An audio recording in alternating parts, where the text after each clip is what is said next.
Olá, pessoal. Aqui é a Sheila e esse é o canal Invista com Pouco. Hoje eu vou falar sobre renda fixa. Como que ela funciona, quais são as regras, como que eu uso. Também no final eu vou mostrar minha carteira, como que está a evolução dela.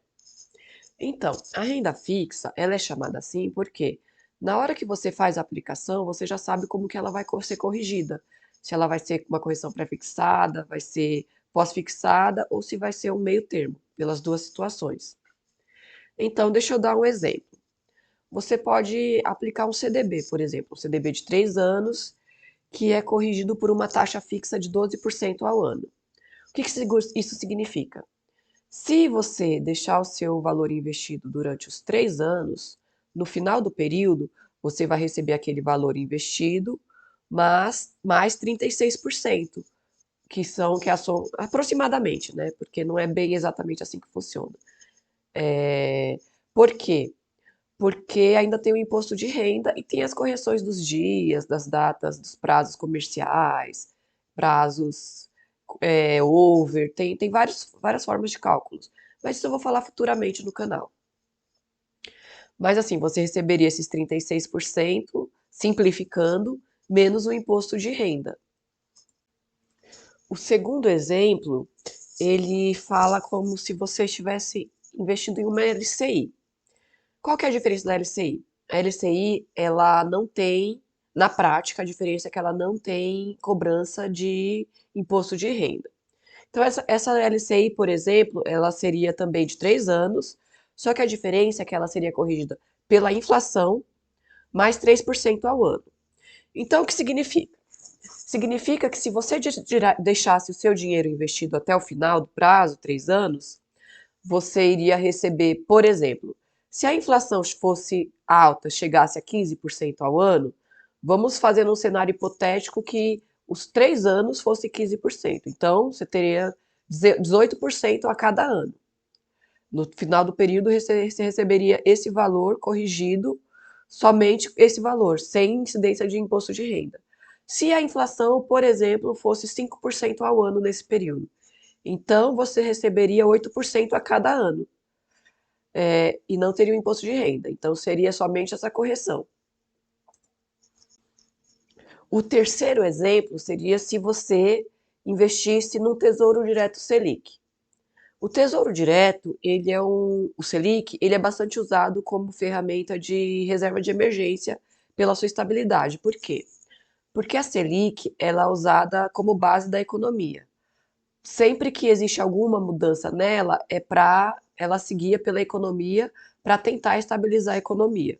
Por exemplo, quando existe uma crise e a inflação começa a subir, subir, subir, subir, e não se vê isso como algo de curto prazo, se vê que realmente a inflação está subindo muito, então uma das ferramentas usadas é que o Copom ele aumente a Selic. Por quê?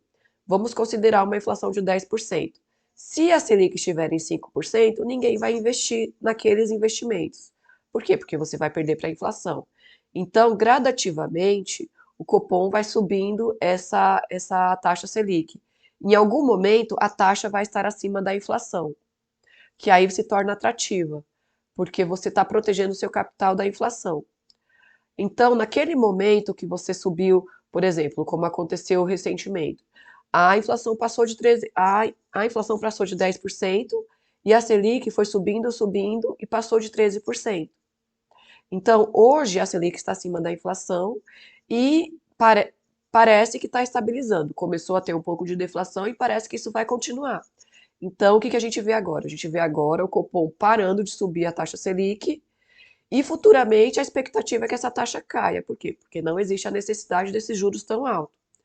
E aí, quando a taxa cai, quando a inflação estabiliza e a economia já dá uma recuperada, então o Copom já começa a diminuir essa taxa, vai descendo gradativamente. Claro que não é tão simples assim, existem outros fatores, tributação, fator industrial, vários fatores que afetam a inflação.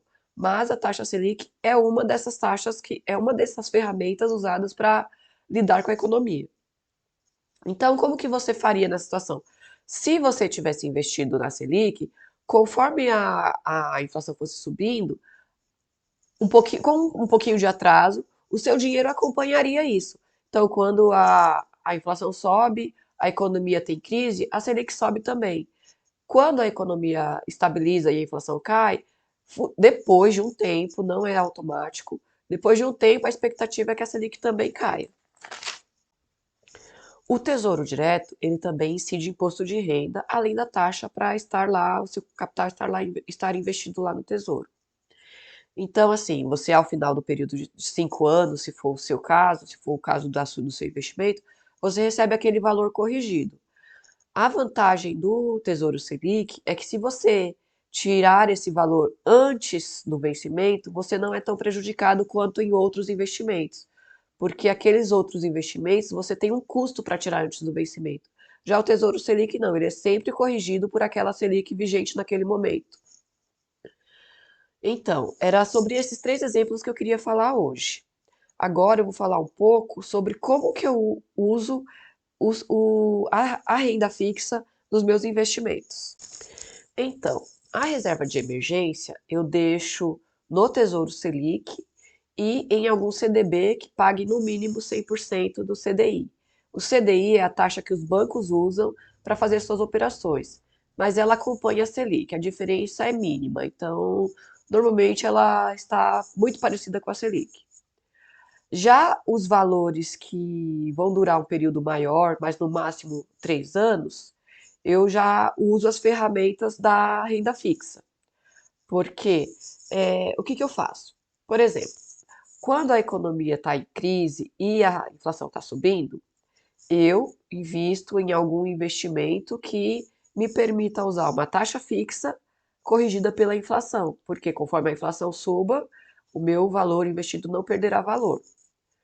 Quando a inflação para de subir e estabiliza, eu procuro pegar investimentos com taxa fixa, pré-fixada, de um valor alto, 12, 13, 14, até 15% eu consegui pegar esse ano.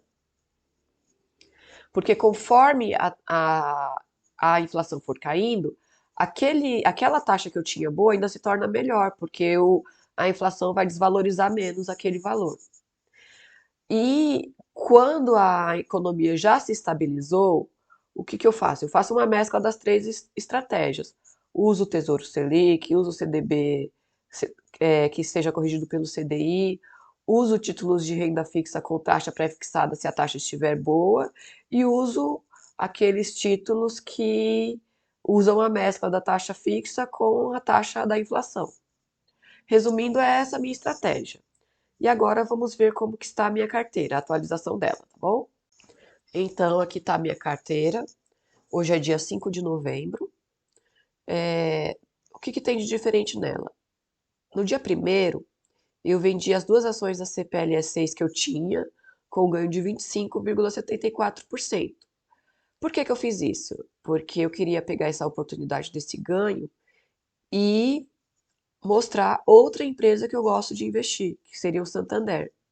Então, eu comprei uma ação do Santander. Lembrando que eu não estou fazendo nenhuma indicação de compra e venda. Essa é a minha estratégia que eu estou mostrando para vocês, para que vocês possam se inspirar e estudar também para fazer a sua própria estratégia. Então, hoje, aquele capital que inicialmente era menos de R$ 100, porque sempre sobra algo que não cubra o valor de uma ação, hoje ele se tornou 101,37, o valor investido que eu tenho.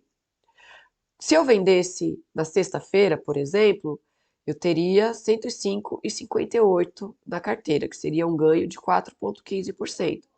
Porém, se você pegar os R$ 100 que eu investi inicialmente, o meu ganho de 5,58%, o que é um ganho bom. Se você pensar em valores altos, 100 mil, 500 mil, 1 milhão, seria um ganho bastante expressivo. Como a minha carteira ainda não completou um mês, ela completa um mês amanhã, que foi no dia 6 que eu fiz o primeiro investimento, é um bom retorno, 5,58% em um mês. Então é isso que eu queria mostrar para vocês. Qualquer dúvida podem perguntar nos comentários. E bom trabalho a todos.